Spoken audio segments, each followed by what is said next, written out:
먼저 어저께 FOMC 회의 안기태 연구원입니다. 예, 어제 FOMC는 비교적 무난하게 마쳤고요.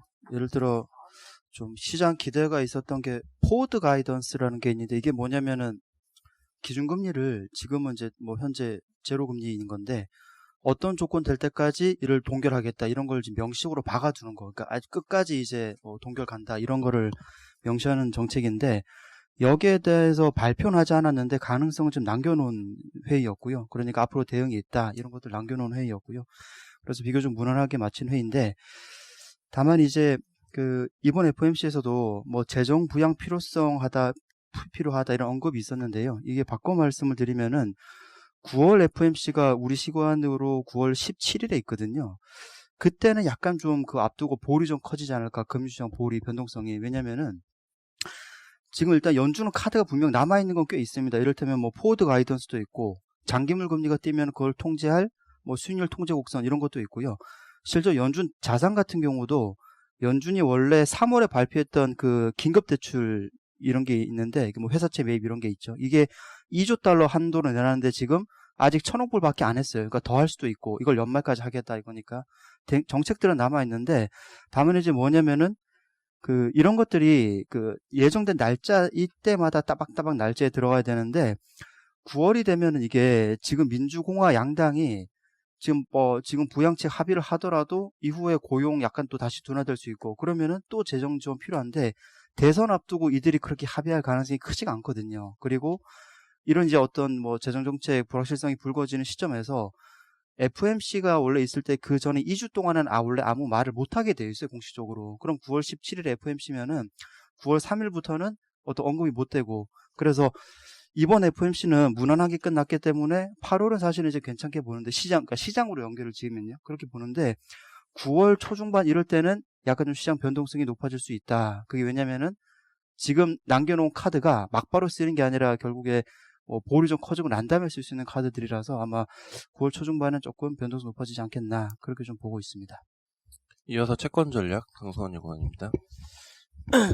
예, 저희는 이번 7월 FOMC에서 크게 두 가지 꼭지를 조금 보고 있는데요. 첫 번째는 앞서서 말씀드렸지만 되게 좀 중요한 의미가 있는 게, 파월 의장이 뭐라 그러냐면, 모니터리 폴리시 리뷰 결과를 곧 발표하겠다라고 이야기를 합니다. 이게 꽤 2년 전에 나온 이야기라 기억을 못 하실 수 있는데, 잠깐 복기를 드리면 2018년 11월 달에 2019년도에 공청회 통해서 연준 정책을 전반적으로 점검하고 추가적인 이야기를 2020년 초에 발표하겠다고 이야기했었습니다. 그리고 그때 가장 많이 나왔던 게 평균 물가 목표제 퍼스트 레벨 타겟팅처럼 아예 물가 목표치를 2%가 아니라 3% 아니면 평균 물가 이렇게 만들어서 진짜 기준금리를 안 올리겠다라는 거를 더 강력하게 얘기하자, 이 논의거든요. 이 얘기는 뭐냐면 사실상 9월 FOMC에서 포워드 가이던스 변경할 거다, 즉 기준금리 상당 기간 동결에 대해서 좀 더 강하게 이야기를 하겠다라는 이야기로 보고 있고요. 그래서 생각보다 좀 중요한 이야기가 나왔다라는 생각이고, 두 번째는 달러 스왑을 연장을 했습니다. 몇 번 말씀드렸지만 달러 같은 경우에는 지금 주요국 중앙은행들은 아무 때나 연준한테 필요하면 달러 빌려달라고 할 수 있거든요. 근데 이게 6월 이후에 오히려 상환돼 버려요. 무슨 얘기냐면 달러 이제 안 빌려도 돼. 그래서 사실 딱히 연장할 필요가 없는데 내년 3월까지 연장을 했습니다. 연준은 달러 유동성에 대해서는 풍부한 것 이상으로 가져가겠다라는 의미로 보고요. 뭐 이런 것들이 계속해서 최근 달러 약세를 설명하는 거 아니겠냐라고 보고 있고, 전반적으로 금융시장 입장에서는 생각보다 조금 더 비둘기파적인 회의였다, 이렇게 보고 있습니다. 이상입니다. 안기태 연구원, 9월 FOMC에서 시장 변동성 커질 거다, 이렇게 그 전으로 이렇게 보는 이유를 좀 더 구체적으로 설명을 해주시죠. 그러니까 이거는 연준 자체는 뭐 상당히 통화정책 지금도 카드 남아있고 앞으로 더 쓸 수 있는데, 그러니까 제가 말씀드린 포인트가 뭐였냐면은, 이게 보통 대선 앞두고 약간 재정정책 불확실성 커질 때 연준이 막바로 투입이 이제 되지 못하고 결국에 뭐 자기들 회의 때까지 기다려야 되니까 그걸 기다린 시점에서 아마 약간 변동이 있지 않겠냐는 말씀이었고요. 그래서 이게 9월 3일부터 이제 9월 17일 FOMC 있는 사이 기간 동안에는 FOMC에서 어떤 얘기가 나올 수가 없는, 연준 위원들이 할 수 없는 기간인데, 그때 이제 대선에다가 재정정책 불확실성 불거지면은 그런 그게 9월 초반월이 약간 좀 뭐 볼이 커지는 국면 아니겠나라고 생각하고, 그 전까지는 사실 뭐 8월 말에는 이제 잭슨 홀 미팅 이런 것들이 있어가지고 그때까지는 일단은 뭐 분위기는 괜찮을 거다 이렇게 좀 생각하고 있습니다. 예, 다음은 패시브 전략 노동길 연구원입니다. 네, 안녕하십니까. MSCI는 8월 13일 편입 리뷰에 나서고 8월 31일 MSCI를 추정하는 ETF나 인덱스 펀드들의 자금이 유출입이 될 수가 있습니다. 이런 지수 변경 이벤트 같은 경우는 이 투자자들이 알파, 즉 추가 수익을 창출하기 위해서 가장 중요하게 볼 수 있는 이벤트라고 볼 수 있겠습니다. 이번 8월 13일에 있을 분기 리뷰에서 가장 중요한 점은 이 구성 종목의 변경, 그리고 외국인 보유 한도가 있는 종목이 지수 비중 변경 여부에 주목해 볼 만하다고 판단하고 있습니다. 또한 아람코의 유동 비율 변경 여부도 이번 8월 분기 리뷰에서 가장 중요한 이벤트라고 볼 수가 있겠습니다. 먼저 MSCI 구성 종목 변경과 관련된 대표적인 투자 전략은 리뷰일에, 즉 이 지수의 발표일에 매수해서 이 변경일, 즉 이 리밸런싱이 있을 변경일에 매도하려는 전략이 가장 대표적인 투자 전략이라고 볼 수가 있겠습니다. 패시브 자금의 유입이 바로 이 변경의 마감 동시효과 때 주로 유입된다는 점 때문에 이때 매도를 하는 전략이 가장 유리하다고 볼 수가 있겠습니다. 과거 성과는 굉장히 양호했는데요. 2007년 이후에는 각각 절대 수익률과 상대 수익률 기준으로 4.7% 그리고 5.9%가량 수익을 나타냈습니다. 2007년 이후에 해당 전략을 실행했을 경우에 플러스 수익을 볼 확률은 63% 현재. 그래프를 좀 얘기를 하면서 설명하시죠. 예, 그래프는 그림 3번 봐주시면요. 예, 리뷰일 매수 후 변경일 매도했을 경우에 이런 과거 성과를 나타냈다고 보시면 될 것 같습니다.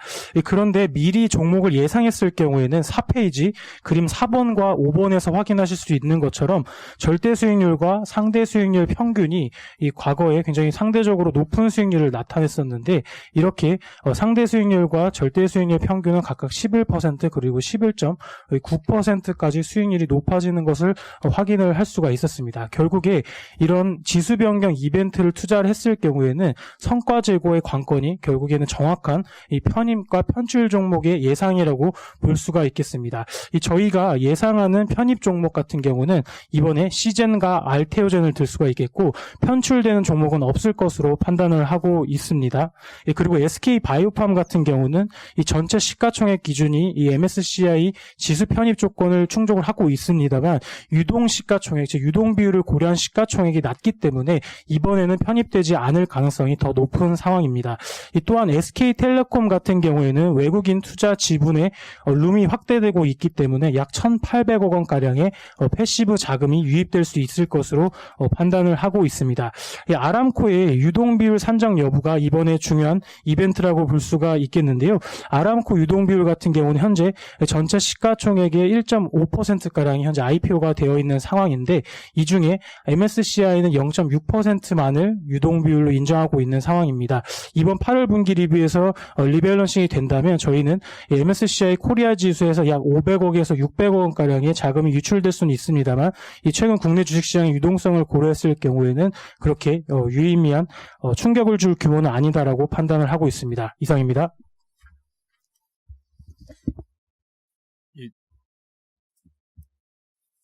SK 바이오팜 같은 경우는 지금 시가총액이 지금보다 좀 더 높아지면은 편입될 가능성이 있죠. 네, 말씀해 주신 대로 편입될 가능성이 있습니다. 편입되는 시가총액 기준일이 7월 마지막 10거래일 중 하나가 랜덤하게 결정이 되는데요. 지금 기준으로는 지난주 월요일부터 이번 주 금요일 10일 중에 하루가 랜덤하게 설정이 된다고 볼 수 있겠습니다. 이 전일 SK 바이오팜의 시가총액이 14조 6천억 원이었는데 저희가 유동 비율을 고려했을 때 MSCI 지수에 편입될 수 있는 시가총액은 14.9조 원으로 판단을 하고 있습니다. 이럴 경우에는 월요일이라든지 화요일 같은 경우에는 MSCI 지수에 유입될 가능성도 있는 상황인데, 이 랜덤하게 결정이 되다 보니까 이 정확하게 어느 정도 편출입을 정확하게 예상하기 좀 어려운 상황입니다만, 확률상 저희가 봤을 때는 20% 정도 편입될 가능성이 있지 않겠는가, 그렇게 예상을 하고 있습니다. 예, 산업기업으로 넘어가겠습니다. 바이오 산업 고한성 연구원입니다. 예, 오랜만에 그 바이오 신약 종목 자료를 담아봤습니다.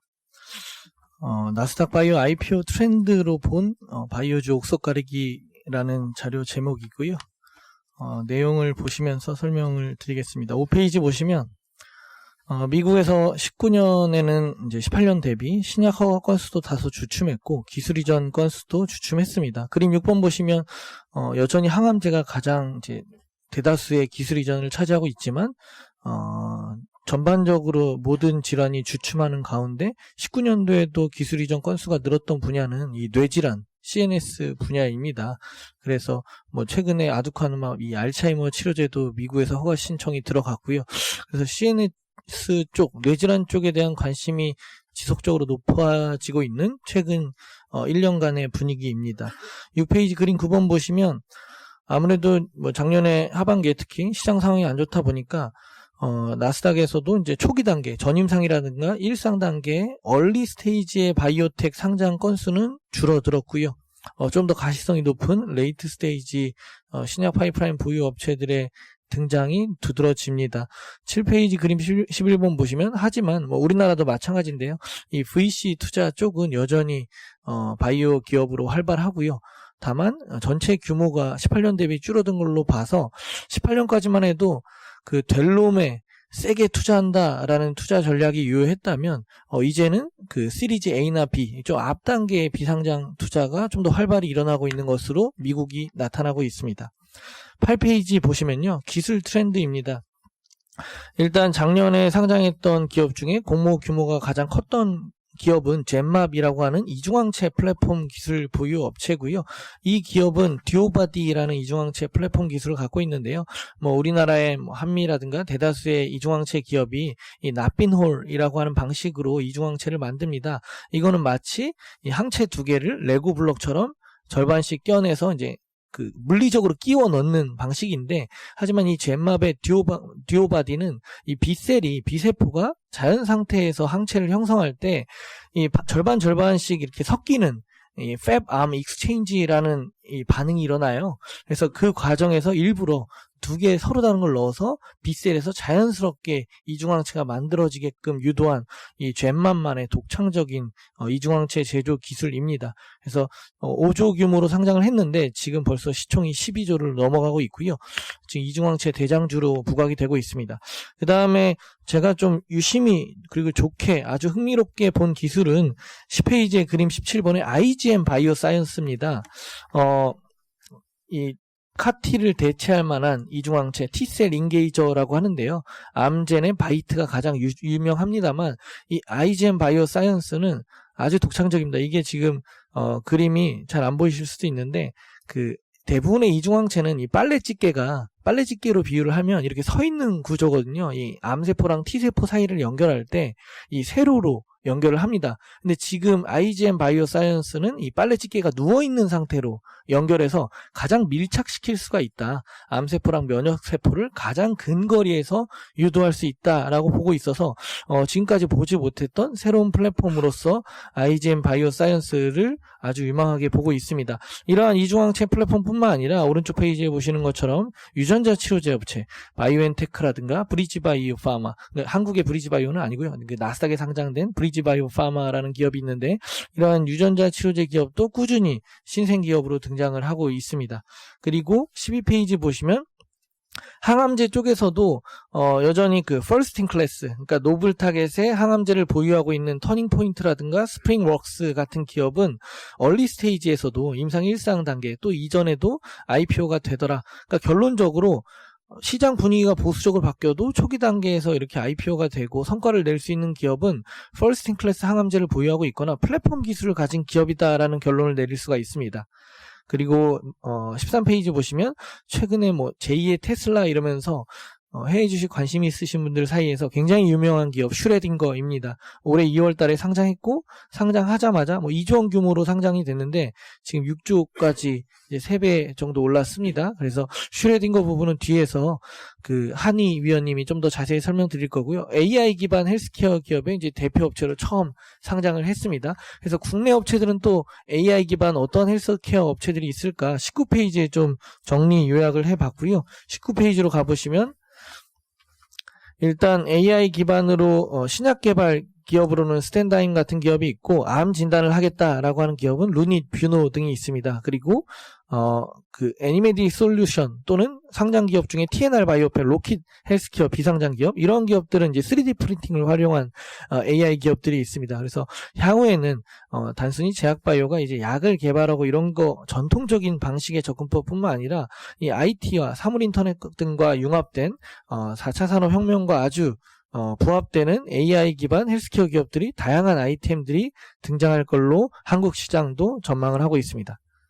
30페이지로 넘어가셔서 아까 말씀드린 것처럼 바이오 옥석 가리기를 할 때 지금 나스닥 바이오 트렌드 기준으로 봐도 플랫폼 기업인지 퍼스트 클래스 약물인지, 그리고 좀 더 여기에 첨가를 해서 임상 결과를 공개하는지. 왜냐하면 최근에 우리나라 시장 분위기가 뭐 제넥신이건 메드팩토 또는 NK맥스건 이런 그 아마케에서 데이터를 공개하는 업체 위주로 주가 흐름이 좋습니다. 그래서 이제는 좀 데이터베이스로 투자하는 문화가 정착되고 있기 때문에 이러한 그 평가 잣대도 중요한 기준이 될 것 같고요. 그 다음에 기술 이전 이력이 있는지 등을 따졌을 때 한올바이오파마, 제넥신, 올릭스 등을 추천드립니다. 개별 모멘텀을 말씀드리면 32페이지 한올바이오파마는 9월, 10월쯤 나올 미국 근무력증 이상 데이터가 가장 중요합니다. 지난 5월, 6월 달에 경쟁사인 알제넥스라든가 모멘타가 각각 근무력증 데이터를 발표하고 나서 주가가 35%, 15% 상승했기 때문에 한올바이오파마는 9월, 10월 좀 확실한 모멘텀이 있다라는 판단이고요. 그 다음에 38페이지로 넘어가셔서 제넥신은 이미 아마케에서 하이루킨 데이터를, 좋은 데이터를 발표하고 나서 주가 흐름이 좋고요. 이번 데이터는 3중 음성 유방암 데이터였지만 지금 대장암, 난소암, 교모세포 중 다양한 암에 대해서 또 데이터를 차근차근 발표할 예정입니다. 그리고 코로나 백신도 국내 최초로 들어갔고요. 6월 달에 임상 들어갔고 10월쯤 결과 나옵니다. 뭐 아스트라제네카라든가 모더나 같은 기업들이 아무래도 선진국 위주로 초기에 코로나 백신을 공급할 예정이기 때문에 국내에서는 좀 제넥신이 이 백신을 의미 있게 개발하고 지켜봐야 된다. 우리나라 대상으로는, 우리나라 국민 대상으로는 이 백신이 의미 있게 팔릴 수도 있다라고 보고 있습니다.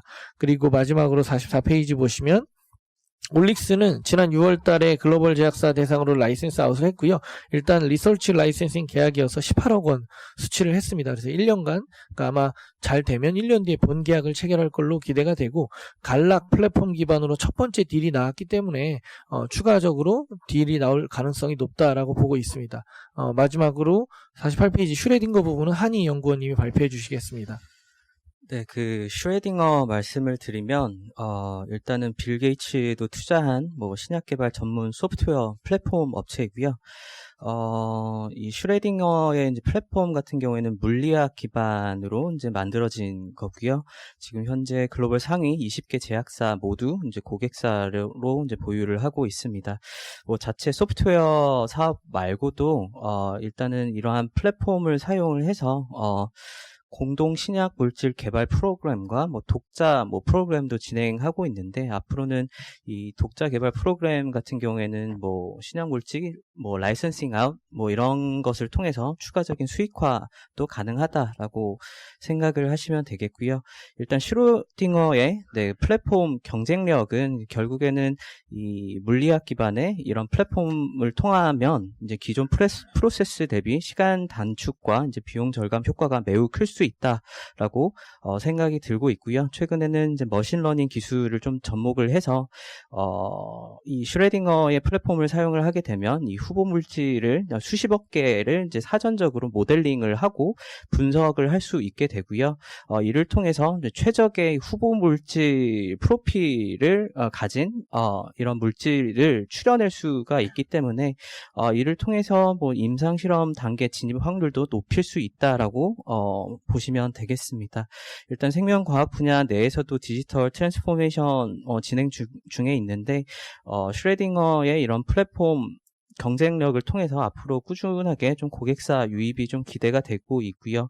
헬스케어 시장 내에서 그러니까 R&D 지출 내에서도 높은 우선순위를 좀 차지할 가능성이 높다라는 그런 생각을 가지고 있습니다. 이상입니다.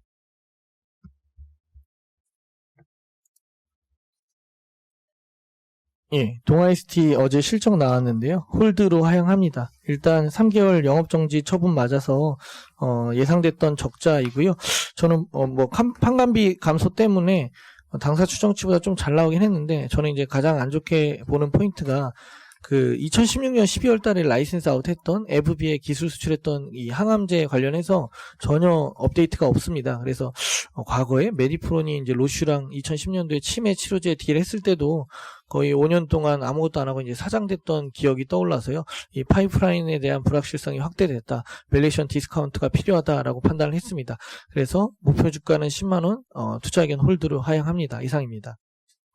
슈레딩거가 미국에서 되게 이슈가 되고 있는 회사인데, 일종의 이제 소프트웨어 플랫폼 기술을 이제 신약 개발에 접목시킨 거잖아요. 한국에도 이런 업체들이 뭐 움직임들이 좀 있는지. 예, 일단 지금 상장 기업 중에 신테카 바이오가 이제 AI 기반 신약 개발을 한다고 했었고요. 하지만 실질적으로 상장 이후에는 또 많이 그쪽을 투자 포인트로 내세우는 것 같지는 않습니다. 아직 그쪽으로 역량이 많이 확보된 건 아니고, 사실 뭐 대통령이 주최하는 4차 산업위원회라든가 이런 데서 주로 참여하는 기업은 스탠다임이라는 신약 개발 업체고요. 우리나라에서 AI 기반 신약 개발로는 가장 오래된 이력을 갖고 있습니다. 그래서 제가 그 자료에 18페이지에 또 나타냈는데요. 지금 스탠다임은 한미약품이랑 SK케미칼, CJ 헬스케어 등 전통적으로 신약 개발을 해본 또는 하고 있는 기업들과 이제 다수의 공동 연구 프로젝트를 진행하고 있습니다. 그래서 지금 아직은 뭐 비상장 단계지만 뭐 이런 기업들이 올라오게 된다면 한국에서는 이제 뭐 슈레딩거에 비견할 만한 피어로 스탠다임이 자리 잡을 것 같고요. 글로벌리 가장 큰 기업은 영국의 익사이언스티아가 있습니다. 예, 이상입니다.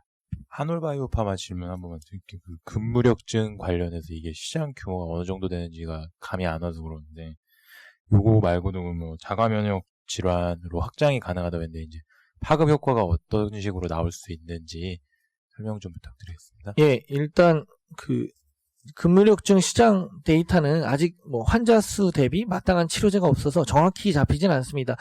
솔리리스라고 하는 희귀질환 치료제가 이제 적혈구가 이제 기형으로 낫 모양으로 생겨서 이제 빈혈이 생기는 그런 쪽에 쓰이는 약이 있는데, 그 솔리리스가 근무력증에도 일부 사용이 되긴 합니다만 근무력증만을 위한 치료제가 아니기 때문에 엄밀히 말하면 지금 제대로 된 근무력증 치료제는 없다는 판단이고요. 다만 먼저 삼상에 성공하고 있는 알제넥스라는 기업 추정치를 보면 적어도 한 2, 3조 매출은 나올 걸로 기대가 되고 있고, 그래서 향후에 한 3조에서 5조 사이에 잠재 시장이 형성될 거다라고 보고 있습니다. 그리고 자가면역 질환이 뭐 잘 알려진 류마티스가 가장 크고요. 근데 그것 말고도 건선이라든가 이런 근무력증이라든가, 그리고 이 회사가 지금 준비하고 있는 갑상선 암병증, 용혈성 빈혈, 뭐 다양한 그레이브스 암병증, 뭐 이런 다양한 자가면역 질환이 있습니다. 그래서 잠재 시장은 크고요. 그래서 아마 지금 중국 파트너스 하버바이오메드 봐도 한 3-4개 적응증으로 이 물질 가지고 중국에서 임상을 할 예정이고, 지금 이뮤노반트라고 하는 한올의 미국 파트너사도 근무력증뿐만 아니라 TAD 그리고 하나 정도 추가도 한 3개 정도 자가면역 질환에 대해서 임상을 진행하고 있습니다. 제넥시니요. 하반기에 네오이민텍 아마 상장 예정되어 있는 걸로 알고 있는데요. 어느 정도 좀 시가총액 어느 정도 좀 기대하는지 하고 좀 주가에 미치는 영향에 대해 설명 좀 부탁드리겠습니다. 일단 글로벌 피어 중에 넥타라는 기업이 있고요. 넥타가 뭐 한때 시총이 10조 이상 갔었으나 임상 결과도 안 좋고 해서 뭐 한 4조까지도 갔던 적이 있고요. 근데 어쨌든 지금 넥타를 피어로 아마 잡지 않을까. 그러니까 최근에 보면 뭐 SK 바이오팜도 그렇고 알테오젠도 그렇고 삼성바이오로직스도 그렇고 이미 글로벌 피어들이랑 이제 많이 견주는 시총 레벨까지 올라갔기 때문에 뭐 지금 언론 보도상에 나오는 건 네오이뮨텍도 한 뭐 1조 내외 기사상으로 나오고 있고요. 뭐 1조 이상 지금의 시장 분위기라면 갈 수도 있다라고 보고 있습니다. 예, 다음은 제주항공 정현승 연구원입니다. 네, 투자 의견 홀드 목표 주가는 19,000원에서 15,000원으로 하향 조정했습니다. 연간 추정치 하향이 목표 주가 하향의 주요 원인이고요. 실적 추정치에서 가장 크게 바뀐 거는 하반기에 생각보다 여객 공급이 많이 둔화될 것 같다. 그리고 내년도에도 일부 영향을 미칠 거다 이렇게 판단하고 있어서 올해 공급 추정치를 기존 마이너스 37%에서 57%로 하향 조정한 것이 실적 하향 조정의 가장 큰 이유라고 보시면 될 것 같습니다. 일단 주가 반등을 위해서는 첫 번째로는 코로나 백신인데 가능성은 단기간에 크지 않다라고 보고 있고요. 아니면 이제 투자자들이 조금 더 신뢰할 수 있는 이제 중장기적으로 이제 구조조정을 통해서 MS가 올라갈 수 있는 경쟁구도 재편이 나타나야 되는데 최근에 여러 가지 이슈들이 있기는 있습니다만 단기간에 일어나지는 않을 것 같습니다. 일단 주요 이슈로는 일단 첫 번째로는 아시아나항공과 그 자회사들이 이제 어떻게 되는지 여부가 중요할 것 같고요. 두 번째로는 이스타항공이 청산이 되느냐 안 되느냐가 또 중요할 것 같고 마지막으로는 어제 저녁에 올라왔던 티웨이가 이제 유상증자를 철회하면서 이제 티웨이의 재무구조 불확실성이 이제 본격적으로 이제 확대되기 시작했습니다. 그래서 지금 이제 LCC 중심으로 해서 이제 거의 자금 사정이 거의 절박한 수준까지 다다르고 있는데 제주항공도 지금 이제 증자를 진행 중에 있고요. 구주주 청약이 8월 12일에서 13일입니다. 이게 좀 잘 되면 좀 한숨을 크게 돌릴 수 있을 것 같고 이때까지는 좀 지켜봐야 될 것 같습니다. 다만 지금 이제 경쟁자들이 지금 어떻게 좀 없어질 수 있느냐 여부가 MS의 변동을 일으킬 수 있고 그렇게 되면 조금 주가 반등을 할 수 있지 않을까 이렇게 보고 있기 때문에 지금은 어떠한 실적적인 이슈보다는 경쟁자들의 뉴스의 좀 플로우에 주가 변동성이 크지 않을까 이렇게 생각하고 있습니다. 이상입니다. 예, 질문 없으시면 SK이노베이션 황유식 연구원입니다. 네, 2분기 영업적자가 4,400억을 기록을 해서 여전히 좀 부진한 실적을 나타냈습니다. 정제 마진이 당분간은 좀 약세를 지속할 것 같고요. 배터리 쪽 투자가 대규모로 이루어져야 되기 때문에 재무 구조가 악화되는 현상이 계속되고 있는 상황이고 당분간은 이런 부분을 고려해서 투자 의견 홀드를 유지를 하겠습니다. 재고평가 부문에서 1분기 대비 2분기 적자폭은 뭐 크게 줄었는데요. 상당 부분이 이 유가 상승에 따른 재고평가 손실폭 감소에 의한 영향이었습니다. 정유에서만 재고평가 손실이 한 7,500억 원이 좀 줄어든 모습이었고요. 뭐 화학과 윤활유, 기타까지 합하면 대략 1조 원가량이 유가 상승에 따른 영업이익 적자 폭 축소였습니다. 뭐 여기에 OSP도 큰 폭으로 좀 하락을 했었는데 요 OSP 하락으로 저가 원료 효과가 가세되면서 원료 효과가 좀 나타났습니다. 대부분 이제 유가 변동에 따른 그런 적자 규모의 변동성이 좀 크다라고 말씀을 드리겠습니다. 뭐 화학 쪽에서 보면은 이제 올레핀 계열은 지금 상당히 괜찮은 상황인데요. 반면에 아로마틱 쪽은 좋지 않은 상황입니다. 적자 폭도 축소됐고 올레핀 쪽에 이익이 늘어나면서 화학은 좀 흑자로 전환한 상황입니다. 다만 지금 올레핀 쪽 설비를 상당 부분 지금 축소하고 있는 상황이라서 앞으로 좀 이익 구조에 대해서는 다시 한번 좀 봐야 될 것 같습니다. 3분기는 이제 영업 흑자로 전환을 할 걸로 예상을 하고 있습니다. 마찬가지로 유가 하락에 따른 저가 원료 효과가 3분기에 한 번 더 세게 좀 들어올 수 있는 상황입니다. 저가 원료와 낮은 OSP가 좀 적용이 될 예정이고요. 뭐 정제 마진은 3분기가 비수기이기 때문에 부진하고 4분기에 돼서야 이제 저희 성수기를 들어가면서 그 마진이 좀 회복될 수 있을 것 같습니다. 또 하나 주목해야 되는 거는 이제 페루 광구 매각이 뭐 예정이 돼 있습니다. 원래 상반기에 매각이 완료되고 매각 대금 1조 2천억이 들어오고 매각 차익이 한 7천억 정도 반영될 걸로 봤었는데요. 2분기로 봤었는데 이게 이제 3분기로 좀 지연이 된다라고 지금 밝혀서 직전 분기에 그 가추정했던 그 수치를 다시 3분기로 좀 이연해서 좀 추정치를 좀 변경을 했습니다. 이상입니다. 예, 질문 없으시면 현대건설기계 최진명 연구원입니다. 네, 어제 현대건설기의 실적이 나왔습니다. 전반적으로 매출은 좀 시장에서 우려가 이미 있었음에도 불구하고 실제 나왔던 매출은 조금 더 안 좋았다라고 말씀을 드릴 수 있을 것 같습니다. 중국 쪽이 좀 빠르게 굴삭기 시장이 회복을 해서 2분기 중국 향 매출이 전년 동기 대비 61.1% 죄송합니다. 26.1% 증가했음에도 불구하고 다른 지역의 매출 빠지는 속도가 좀 빨랐다고 보시면 됩니다. 특히 인상적인 게 인도랑 북미 쪽인 것 같습니다. 인도 같은 경우 전년 동기 대비 약 75% 매출이 빠졌고요. 그 북미 같은 경우도 마이너스 47.7%가 나왔으니까 거의 반토막 났다고 보시면 됩니다. 결론적으로 말씀을 드리면 기존에 생각했던 것보다도 조금 더 보수적인 매출 전망을 말씀을 드려야 될 것 같은데요. 대신에 조금 희망적인 부분도 발견을 했습니다. 무엇이냐 하면 영업이익이 좀 생각보다 잘 나왔다고 말씀드리고 싶습니다. 당사에서는 영업이익률 2.6%, 컨센서스는 2.9%였는데요. 실제 나온 실적은 6%대였습니다.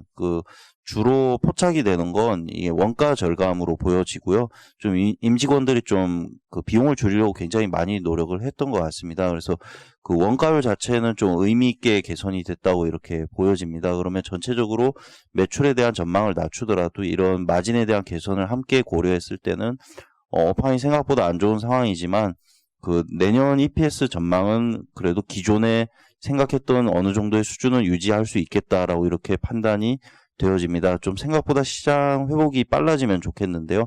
현재 어려운 상황을 비용 효율화를 통해 버티고 있다고 생각을 합니다. 여전히 어려운 환경이기 때문에 투자 의견 중립을 유지하고요. 목표 주가도 기존에 24,500원을 유지하겠습니다. 예, 다음은 라운피플 손세훈 연구원입니다.